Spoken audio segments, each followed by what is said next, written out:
dicium nggak bau tanah, tapi dikasih julukan bau tanah. Kenapa?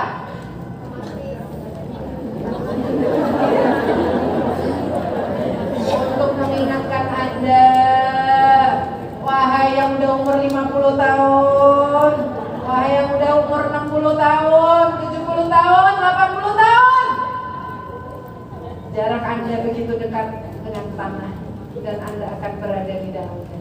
Yang masih muda jangan santai-santai, yang masih muda jangan senang dulu, karena bahkan banyak yang belum lahir juga udah diambil sama Allah Subhanahu wa Ta'ala.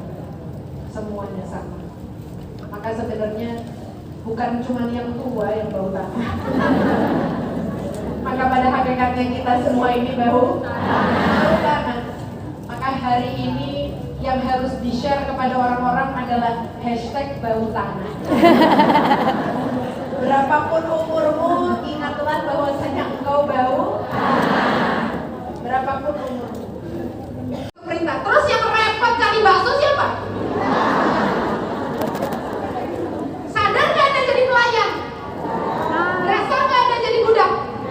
Enggak pernah berasa. Bohong. Harusnya gimana? Dengarkanlah kisah Sayyidina Umar bin Khattab.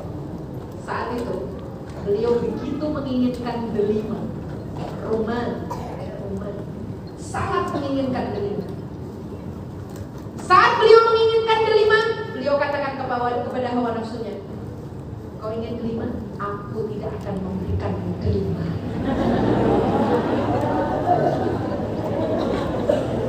Terus ditahan keinginannya sampai delima ada di hadapannya. Sampai delima ada di hadapannya Sayyidina Umar bin Khattab. Saat delima sudah ada di dalam genggamannya, beliau masih mengatakan, ini yang kau inginkan wahai hawa nafsu. Maka sungguh aku tidak akan memberikannya. Kemudian delima ini dikasih Umar. Siapa yang raja, siapa yang budak? Siapa yang raja, siapa yang budak? Siapa yang memerintah dan siapa yang diperintah? Ingat ini baik-baik.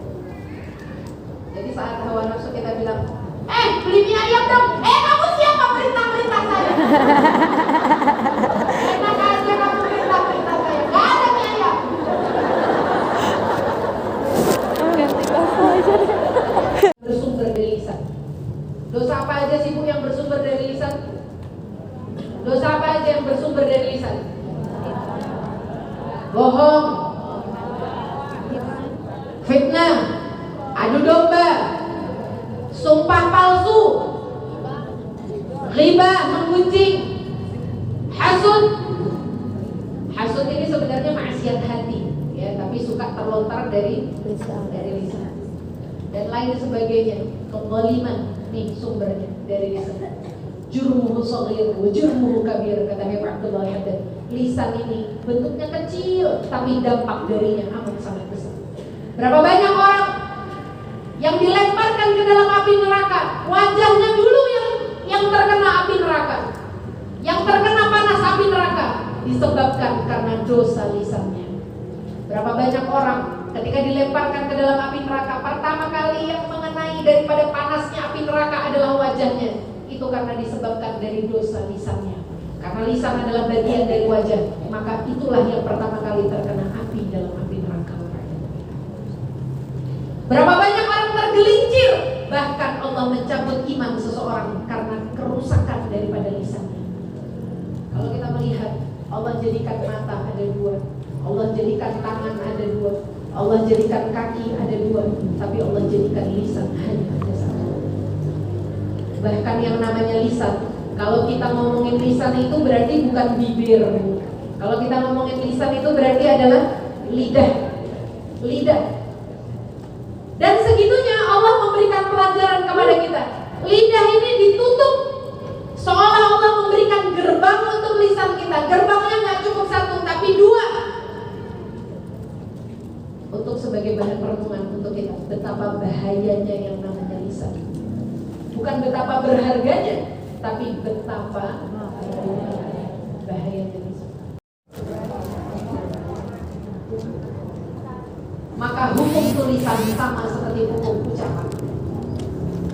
Jika engkau tidak bisa menulis sesuatu yang bermanfaat, maka janganlah pernah engkau menulis apa-apa. Jika engkau tidak bisa menulis yang baik, maka lebih baik tidak menulis apa-apa. Karena hukum tulisan sama seperti hukum ucapan. Hukum membaca sama seperti hukum mengucapkan. Seperti hukum orang yang menulisnya. Orang yang membaca hukumnya sama seperti hukum orang yang menulisnya. Orang yang mendengar sama seperti hukumnya sama seperti orang yang mengucapkan, dan begitu seterusnya. Saya nggak ngomongin orang, tapi saya dengar dan saya menikmati dan saya takut menegur, maka engkau sama dosanya seperti itu. Saya nggak nulis itu semua, bukan saya yang nulis fitnah itu, tapi kamu baca, bahkan kamu menikmati bacaan tersebut, maka dosamu sama seperti orang-orang yang menulis fitnah tersebut. Kurangin baca-baca berita artis, kurangin channel-channel TV gosip. Kalau tidak, engkau hanya menumpuk dosa dari waktu ke waktu, bahkan dengan diam. Jadi orang-orang di akhir zaman ini menumpuk dosa bahkan dengan diam. Kan kita kalau lagi mantengin HP kita diam, nggak apa-apa. Jadi orang-orang akhir zaman ini dibikin sama musuh-musuh Allah Subhanahu wa Ta'ala. Gimana caranya mereka berbuat dosa bahkan tanpa melakukan apa-apa.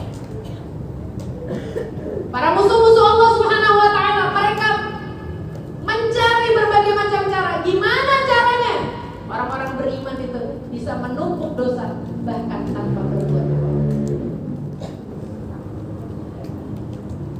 Ya Allah, mudah-mudahan Allah selamatkan kita. Tapi kalau kita nggak berjuang untuk menguranginya, nggak bisa. Karena kita sudah terlalu dalam menyelami kesesatan. Kita sudah terlalu dalam menyelami fitnah akhir zaman. Kalau nggak kita sendiri yang mencoba berusaha berenang untuk naik ke daratan dan menyelamatkan diri, maka engkau akan mati dalam keadaan terhanyut di dalam kesesatan tersebut. Saya nggak pernah menemukan tips yang paling berdampak untuk menghindarkan diri daripada kemaksiatan kecuali mengingat ajal kematian.